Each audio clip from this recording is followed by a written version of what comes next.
6 de junio de 1944. 5 de la mañana.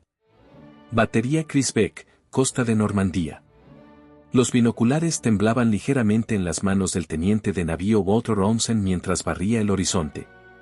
Lo que vio en aquella penumbra previa al amanecer quedaría grabado para siempre en su memoria. El Canal de la Mancha, esa barrera natural que durante años había protegido el flanco occidental del Reich, se había convertido en una autopista de acero. Miles y miles de barcos ocupaban todo el mar visible, una masa oscura e interminable que avanzaba con decisión hacia la costa. Eran exactamente 6.939 embarcaciones, 1.213 buques de guerra, 4.126 lanchas de desembarco, 736 naves auxiliares y 864 barcos mercantes, tripulados por más de 195.000 marineros de 8 países aliados. A las 5:52, la batería de Onson recibió la orden de abrir fuego. 3 minutos después, a las 5:55, los primeros proyectiles de sus cañones checos Koda de 210 milímetros surcaron el aire rumbo a la flota invasora. Gotas de agua contra un tsunami. Sus piezas apuntaron a los cruceros estadounidenses Tuscaloosa y Quincy y al acorazado Nevada. A las 6:30, uno de sus disparos alcanzaría al destructor USS Corey, el único destructor norteamericano perdido aquel día. Desde su puesto de observación de hormigón armado en lo alto de la batería Crisbeck, aquel oficial naval de 32 años se convirtió en el primer defensor alemán que divisó y combatió la mayor invasión anfibia de la historia. Lo que Onson vio aquella mañana no era solo una flota. Era la prueba física de una capacidad industrial que la propaganda nazi había jurado que no existía. La derrota navegaba hacia él a 8 nudos. La transformación había comenzado. En cuestión de horas, oficiales alemanes repartidos por toda Normandía contemplarían una demostración de potencia material aliada que destrozaría todas sus certezas y señalaría el principio del fin del Reich milenario de Hitler.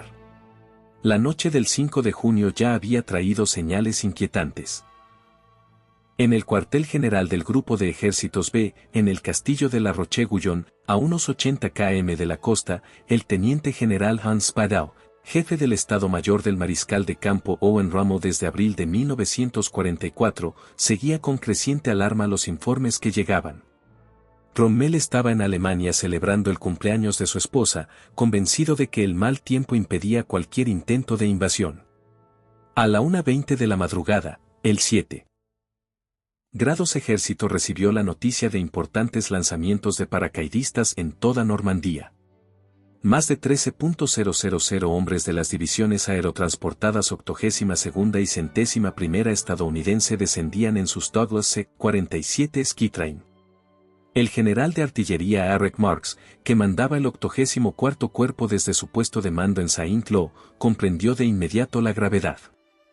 Veterano del Frente del Este, donde había perdido una pierna en Stalingrado, Marks tenía el instinto táctico afilado por años de combate. Sin embargo, ni siquiera él podía imaginar la magnitud de lo que se aproximaba.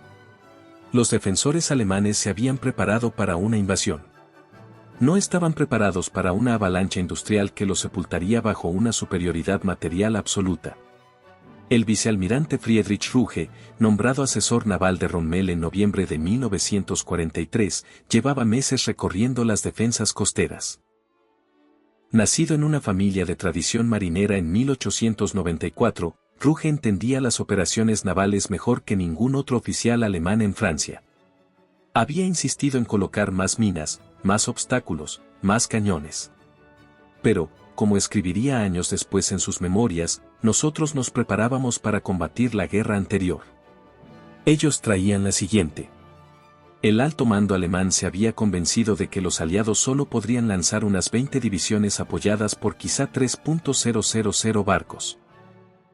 Cálculos basados en sus propias limitaciones, en su experiencia de escasez y agotamiento industrial tras 5 años de guerra. Cuando la primera luz del amanecer del 6 de junio se extendió sobre la costa normanda, los observadores alemanes en búnkeres y puestos de vigilancia desde Cherburgo hasta el Havre empezaron a informar lo imposible. No cientos, sino miles de barcos. No una incursión ni una finta, sino la mayor operación anfibia jamás vista.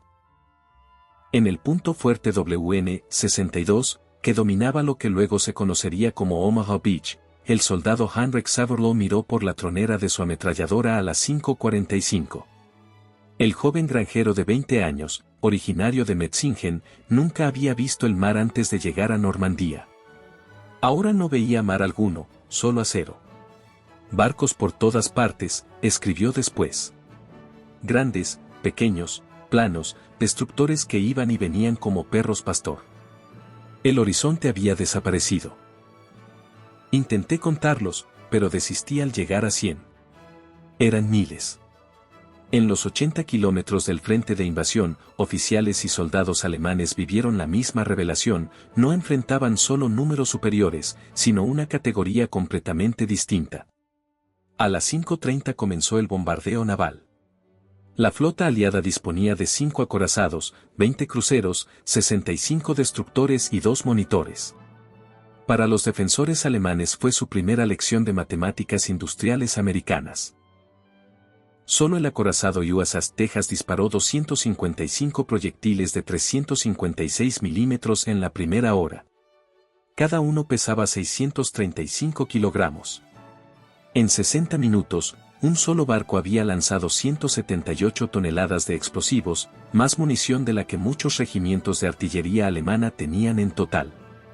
Antes de que el primer soldado aliado pisara tierra, las fuerzas navales habían disparado cerca de 50.000 proyectiles desde destructores, 23.000 desde cruceros y 3.500 desde acorazados, unas 130.000 toneladas de explosivos.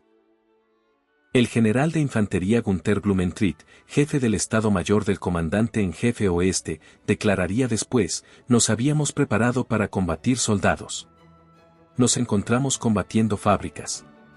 A las 6, mientras los proyectiles navales seguían martilleando el muro atlántico, los defensores alemanes recibieron la segunda demostración de superioridad industrial aliada. El cielo se llenó de aviones. No decenas ni cientos, sino miles. Las fuerzas aéreas aliadas realizaron más de 14,000 salidas en apoyo del desembarco, tras haber conseguido la supremacía aérea total. La Luftwaffe tenía unos 300 aviones operativos en toda Francia. Ese día logró 319 salidas. Los aliados, 14.674. Por cada avión alemán en el aire, había 46 aliados. Las cifras no eran desfavorables, eran absurdas. El mayor Joseph Brillier, al mando del Hackesquadern 26, realizó el único ataque de la Luftwaffe sobre las playas aquella mañana. Con su único compañero, Heinz Wodarczyk, ametralló una vez Sword Beach antes de huir perseguido por decenas de cazas aliados. Aquel episodio, ampliamente documentado, mostró la total impotencia aérea alemana. A pesar del fuego abrumador, en algunos sectores los defensores creyeron inicialmente que podrían contener la invasión. En Omaha Beach, la 352ª División de Infantería ocupaba excelentes posiciones defensivas en los acantilados. Las ametralladoras en búnkeres de hormigón creaban campos de fuego cruzados. Las primeras oleadas de las divisiones primera y 29ª estadounidenses caminaron hacia una masacre. Desde las 6:30, cuando los americanos tocaron playa, las nidos de resistencia abrieron fuego. Heinrich Severloh, manejando una MG-42 en el Widerstandsnest 62, disparó más de 12.000 cartuchos aquella mañana, según su propio testimonio posterior. Vio caer a docenas, a cientos de soldados. Los cuerpos flotaban en la orilla. La playa se tiñó de rojo. Por un momento pareció que el muro atlántico resistiría. Entonces llegaron los destructores. Hacia las 8, con la situación crítica en Omaha y el general Omar Bradley considerando la evacuación, ocurrió algo sin precedentes. Destructores estadounidenses, ignorando el riesgo de encallar o pisar minas, se acercaron hasta menos de 1.000 metros de la playa. El USS McCook, Carmick, Doyle y Frankfurt apuntaron sus cañones de 127 milímetros directamente contra los puntos fuertes alemanes. A esa distancia era imposible fallar. Aquella acción, perfectamente documentada, resultó decisiva para romper la defensa en Omaha. Fue el momento en que los oficiales alemanes empezaron a comprender el verdadero significado de la potencia industrial estadounidense. No era solo la cantidad de barcos, sino la disposición a arriesgarlos, a usarlos como herramientas prescindibles. El destructor Corry se perdió, pero otros ocuparon inmediatamente su lugar. Los barcos no eran bienes preciados e irreemplazables como en la Kriegsmarine. Eran instrumentos, y América tenía miles más. A medida que avanzaba la mañana, los observadores alemanes vieron algo que desafiaba todo lo que sabían sobre operaciones anfibias. Las lanchas de desembarco seguían llegando, oleada tras oleada, hora tras hora. Una cadena sin fin de hombres y material que fluía del mar a la costa. La variedad de embarcaciones especializadas dejó atónitos a los alemanes. Los City descargaban tanques Sherman de 30 toneladas directamente en la playa. Los enormes LST de 100 metros varaban, abrían sus puertas de proa y descargaban compañías enteras de tanques. Los camiones anfibios Duck nadaban hasta la orilla, subían por la arena y llevaban suministros directamente a las unidades de combate. Al caer la noche, los aliados habían desembarcado unos 156.000 hombres, 132.715 por mar y 23.400 aerotransportados. Esa cifra superaba a todo el séptimo ejército alemán que defendía Normandía. En las primeras 24 horas lograron poner en tierra 156.000 soldados, 20.000 vehículos, 1.700 tanques y 15.000 toneladas de suministros. El 7 grados ejército alemán tenía menos de 500 tanques operativos en toda la región. Los aliados desembarcaron 3 veces esa cantidad el primer día. La respuesta alemana reveló no solo inferioridad material, sino colapso sistémico ante una capacidad enemiga abrumadora. Las legendarias divisiones Panzer que habían conquistado Francia en 6 semanas en 1940 se encontraron paralizadas por la supremacía aérea y el fuego naval aliado. La 21. División Panzer, la única unidad blindada cercana, inició su contraataque a las 16 horas. Tardó 3 horas en recorrer 16 kilómetros desde Rouen hasta Caen. Lo que debía haber sido un golpe blindado devastador se convirtió en una procesión de vehículos en llamas bajo el ataque constante de cazabombarderos. Cuando los Panzer supervivientes finalmente contactaron con los británicos cerca de Sword Beach, se toparon con fuego naval dirigido desde tierra. El acorazado HMAS Warspad, a 24 kilómetros mar adentro, disparaba proyectiles de 381 milímetros que atravesaban cualquier blindaje conocido. El SS Standartenführer Kriegsmarine, al mando del 25º Regimiento Panzer Grenadier de las SS, escribiría después: la superioridad material del enemigo era tan grande que nuestra propia fue barrida como una ola que choca contra una roca. El 7 de junio, aviones de reconocimiento alemanes trajeron fotografías que los mandos superiores se negaron a creer al principio. Los aliados estaban construyendo puertos, no capturando los existentes. Los puertos artificiales Mulberry representaban una capacidad industrial que desafiaba la comprensión. Prefabricados en Gran Bretaña, consistían en 600.000 toneladas de hormigón, 33 muelles, 16 kilómetros de carreteras flotantes y 93 barcos hundidos deliberadamente como rompeolas. En 2 semanas manejaban 9.000 toneladas diarias, más que muchos puertos franceses. Los alemanes habían pasado 4 años fortificando los puertos. Los aliados simplemente los hicieron innecesarios. Durante junio de 1944, los comandantes alemanes fueron comprendiendo la magnitud de su fracaso de inteligencia. La Operación Fortitude había convencido al espionaje alemán de que Normandía era una diversión y que la verdadera invasión llegaría al paso de Calais liderada por el ficticio primer grupo de ejércitos de Patton. Durante semanas cruciales, las reservas alemanas permanecieron inmóviles esperando un ataque que nunca llegó. A medida que junio se convertía en julio, los informes de los oficiales alemanes se volvieron desesperados. El mariscal de campo Herr von Rundstedt recibió una llamada del mariscal Wilhelm Keitel desde el OKW exigiendo saber por qué no se había arrojado a los invasores al mar. Cuando Keitel preguntó qué había que hacer, Rundstedt respondió, hagan la paz, idiotas. ¿Qué más pueden hacer? Por esa sinceridad fue destituido inmediatamente. El 17 de junio, Rommel se reunió con Hitler en Margival. Según los testimonios, Rommel presentó estadísticas que demostraban la desesperanza. Supremacía aérea total aliada, divisiones alemanas al 30% de su fuerza, imposibilidad de moverse de día por el fuego naval. Hitler prohibió cualquier retirada y exigió resistencia fanática. Rommel salió de la reunión sabiendo que Alemania estaba perdida. Un mes después sería implicado en el atentado del 20 de julio y obligado a suicidarse.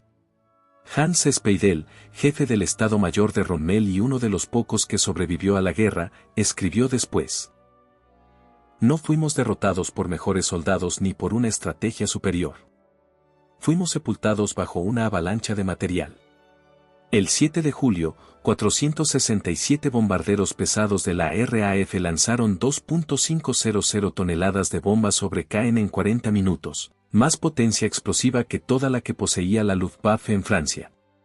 La 12ª División SS Panzer Hitler-Jugend, una de las mejores unidades alemanas, entró en combate con 20.540 hombres y 150 tanques. 6 semanas después quedaban 300 hombres y ningún tanque. La Operación Cobra, el ruptura americana que comenzó el 25 de julio, ofreció la demostración definitiva. 1.500 bombarderos pesados, 380 medios y 550 cazabombarderos lanzaron 3.300 toneladas en un bombardeo de saturación sobre un rectángulo de apenas 5,5 por 2 kilómetros. El general Fritz Bayerlein, cuya división Panzerlar quedó justo debajo, informó: mi división ha sido aniquilada. No combatimos contra un ejército. Combatimos contra un complejo industrial. De sus 16.000 hombres y 190 tanques, simplemente desapareció. El bolsillo de Falaise, del 12 al 21 de agosto, se convirtió en la tumba del ejército alemán en Normandía. Las cifras fueron apocalípticas, entre 10.000 y 15.000 muertos, 40.000 a 50.000 prisioneros, 344 tanques y cañones autopropulsados destruidos solo en el sector norte, 2.447 vehículos blandos abandonados, 252 piezas de artillería perdidas. Unos 20.000 a 50.000 alemanes lograron escapar, pero como restos desorganizados. El Estado Mayor alemán luchó por comprender que no estaba librando una campaña militar, sino resolviendo una ecuación industrial. La comparación de producción de 1944 lo ilustraba todo. Alemania, 39.807 aviones, pico de 1.854 tanques /diagonal mes, 68.000 camiones militares. Estados Unidos, 96.000 aviones, 29.000 tanques, 650.000 camiones militares. Y eso sin contar la producción británica, canadiense ni soviética. Alemania combatía contra la capacidad industrial del mundo entero con la de un país mediano cada vez más destruido por los bombardeos. La producción total estadounidense en la guerra incluyó 297.000 aviones, 193.000 piezas de artillería, 86.000 tanques, 2 millones de camiones del ejército y 41.000 millones de cartuchos. El general Franz Halder calculó después de la guerra que en 1944 la ventaja aliada en producción era de 5-1 y en camiones de 10-1. No fuimos derrotados. Fuimos eliminados matemáticamente. Los oficiales alemanes que sobrevivieron a Normandía quedaron transformados psicológicamente. Habían presenciado no solo una derrota militar, sino la invalidación total de la ideología nazi sobre la supuesta superioridad alemana y la debilidad americana.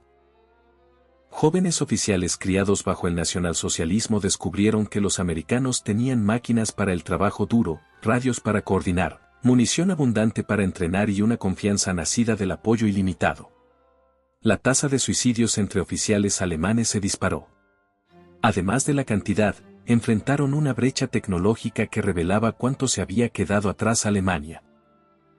Espoletas de proximidad, dirección de tiro por radar, camiones anfibios Dug, tanques especializados británicos, o Barks Funnies, que resolvían problemas tácticos mediante ingeniería en vez de sangre.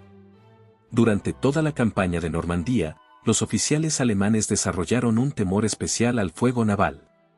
El acorazado HMAS Rodney podía disparar proyectiles de 1.100 kilogramos a 37 kilómetros tierra adentro. Nevada, Texas y Warspite convirtieron sus baterías principales en artillería superpesada móvil. En julio de 1944, el movimiento alemán de día se hizo prácticamente imposible. Los cazabombarderos aliados, operando en patrullas continuas dirigidas desde tierra, podían atacar cualquier objetivo en minutos. Cifras finales de la campaña de Normandía, 6 de junio, 30 de agosto de 1944. Personal desembarcado aliado, 2.052.299.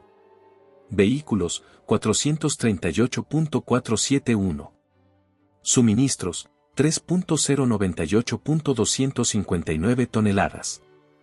Salidas aéreas, más de 480.000. Pérdidas alemanas.